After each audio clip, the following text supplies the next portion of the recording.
Hello and welcome to our first Flipped Collaborate for Supporting Inclusion for Primary. This is for Assessment 1, your essay. My name is Karina Stocker and I'm the unit coordinator and also an ELA within this unit. So welcome. These Flipped Collaborate sessions are recorded in advance. This is to enable you to view the expectations of the assessment within our unit in a time that's suitable for you. This session will also feed forward to a live Collaborate session where you'll have the opportunity to ask any individual or unique questions relating directly to your own assessment piece. The live Collaborate session for Assessment 1 will be held on Wednesday the 27th of July at 7:30 p.m. Australian Eastern Standard Time. If you're unable to make it, please don't worry, as there will be a recording made available as soon as possible. So, Assessment 1 in a nutshell. This contributes to 40% of your final mark. The word count is 2,000 words, which is plus or minus 10%, as with all assessments. So this means that your assignment should be between 1,800 and 2,200 words, somewhere within that range. Just remember that the reference list is not counted. The purpose of this assessment is to deepen your understandings of policy and its implications on the ways we teach children with additional needs and those learners who are culturally diverse. And just pop in your diaries that it's due 9 a.m. Monday the 8th of August. Preparation is generally the key for successful assessment submissions. So please note that the key wording from the assessment details and apply your knowledge from the learning materials and beyond these to scaffold and support your assessment findings. The task requires you to write an analytical essay in which you will consider 3 policies and the implications of these policies for teaching students with diverse needs. Within your essay response, you will define wellbeing and inclusion in the context of primary education. You'll summarise the key elements of the policies that specifically relate to inclusion for additional needs and culturally diverse learners in the primary school. You'll critically analyse the policies. So there are 2 separate dot points there. One is you'll do a quick summary and then you'll critically analyse the policies. You'll consider the implications of these policies for your practice as a graduate teacher. And of course, you'll adhere to APA referencing conventions and academic writing competence. So let's break these down a little further. If you note the bold text on where the keywords need to guide you in your investigations, you'll set yourself up for success. These have all been covered in the learning materials, so they are really your starting point. Defining wellbeing and inclusion within a primary context is quite straightforward, and you'll use information from the learning materials and beyond this to assist you in responding to this element of the essay. In relation to the policies, you'll be influenced by the state you are intending to teach in, as you must draw on state and federal policy. You've been provided with both the Disability Standards for Education and also the Student Diversity and the Australian Curriculum. You then need to source your relevant state policy as part of the assessment expectations.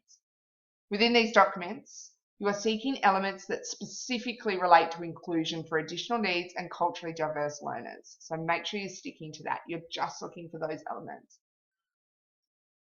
So rather than just being a description of the policies, your analytical essay will critically analyse the policies, that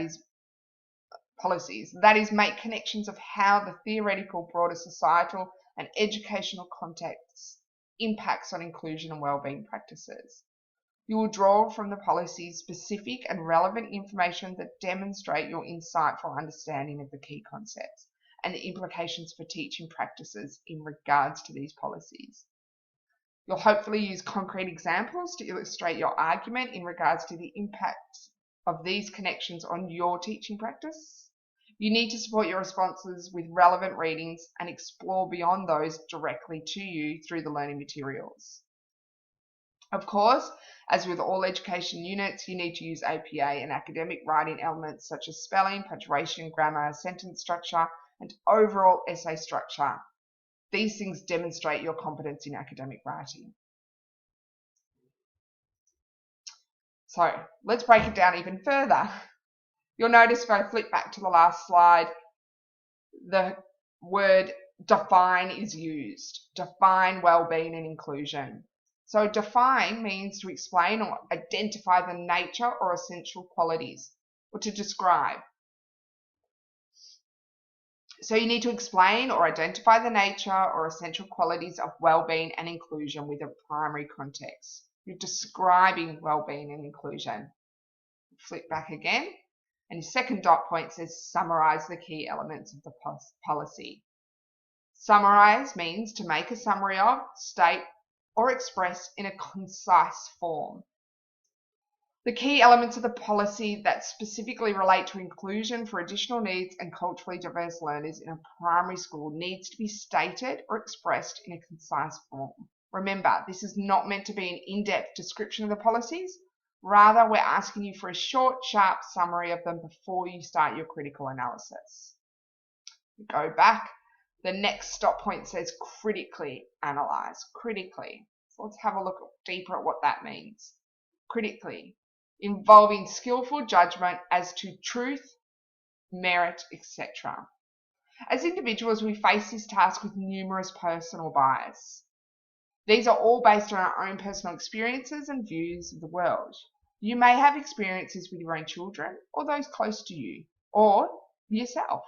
But for the benefit of your studies and future teaching practice, we'd like you to take a step back and view the materials from an educator's perspective and justify your findings with relevant academic literature and research findings. This is really, really important with your academic writing, and this is where the term critical comes in. So your critical analysis must involve skillful judgments as to the truth or merit, etc., by drawing directly from the policy documents and connecting them with your research findings from supportive literature within the learning materials and beyond. So you may have a certain belief about inclusion and well-being based upon personal experiences. However, you must be able to justify this throughout the academic literature. This is where that critical analysis is really important. In regards to consider, we flip back to the other side. You've got here on the fourth dot point, consider the implications of these policies for your practice as a graduate teacher. So consider is to make use of as relevant, suitable, or pertinent. So this is where you'll make use of your findings and applying them to your likely encounters within graduate teaching practices. This will fulfill this consideration section. That is where you're making use of those findings to be relevant, suitable, or pertinent to encounters that you are going to find within your teaching practices. So you're considering your findings against your future teaching practice. The assessment criteria is reflected throughout the holistic rubric, so please ensure that you're meeting each of these as you're compiling your submission. You must be aiming towards these. So the assessment criteria for this assessment what's presented, which is knowledge and understanding of additional needs and culturally diverse learners, depth and breadth of knowledge of pedagogical practices to support learners with additional needs, analysis of policies and resources, and your academic expression.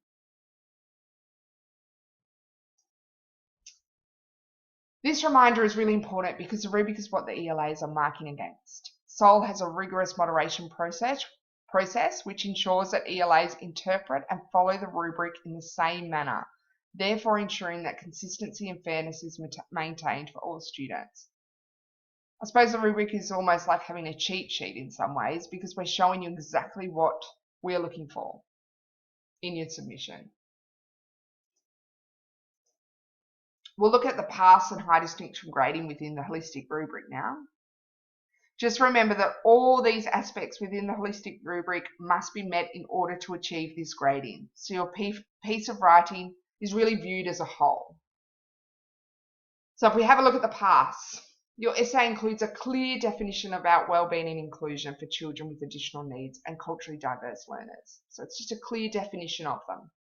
It has an introduction that defines the topic, so what the topic is of the essay, and it also tells the reader what the structure of the essay is. You need to have both these things. Paragraphs explore one key idea each. Your essay includes a summary of the key elements of the state and federal policies. You've identified factors which impact teaching practices in relation to the policies. You've got some scholarly and also maybe some non-scholarly literature. and your written expression is consistent with the requirements of a university course. So spelling, punctuation, grammar, and things. And the work's obviously your own unless you've cited it according to APA. So if you don't meet any of these dot points, you cannot pass this assessment. It's really, really important that you do all of these things. Now you'll notice here that they've said that the introduction, they've got the that you need to have support from scholarly literature. They haven't said a lot about critical analysis. So this is a more basic essay that isn't looking deeper and critically analysing those policies and considering them based on the teaching practice. So let's have a look at high distinction. When moving to the high distinction grading, you'll note the change in language of the expectations. Basic structural elements, such as the ones we mentioned before regarding introduction and such, they're assumed. And we're looking more at more in-depth comprehensive statements here. The essay is sound, logically argued, and well supported. It's free from ambiguity and contradiction. It's discerning and insightful connections have been made between how the theoretical, broader societal, and educational context impact on inclusion and wellbeing practices. Critical reading has been a feature. You're looking at things from different perspectives. You're considering the pros and cons and what effects this might have. You're looking and searching for assumptions. You have an insightful understanding of key concepts and implications for teaching practice. The scholarly literature used has informed your beliefs, and the literature you have drawn in is relevant and current. Really important. It should support and scaffold your work. It's professional, and obvious care has been taken in editing, planning, proofreading, etc. And all external sources are referenced according to APA conventions. Okay, this is an example only, an example of your structure. It's not a strict guideline. Obviously, you can modify this to reflect your own understanding of assessment requirements.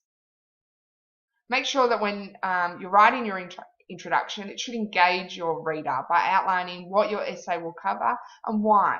And then draw your essay to a close with your conclusion. Your conclusion should not include new information. It's only a summary of what's been covered in a succinct and engaging manner. It ties up all those loose ends. And just remember, the reference list isn't included in your word count. So use this as a bit of a guide. It's not strict. So some general tips for your assessment. It's to be written in the structure of an essay. Third person is to be used throughout your submission. Critical analysis requires evidence to support your arguments. So it's not an opinion piece. You have to support your arguments with research, academic literature. Make sure you're referencing accurately. You can use the Student Toolbox link for information on this. Support your findings with a wide range of relevant research. So you can use ones from the weekly readings, or you can go beyond. We want you to go beyond as well.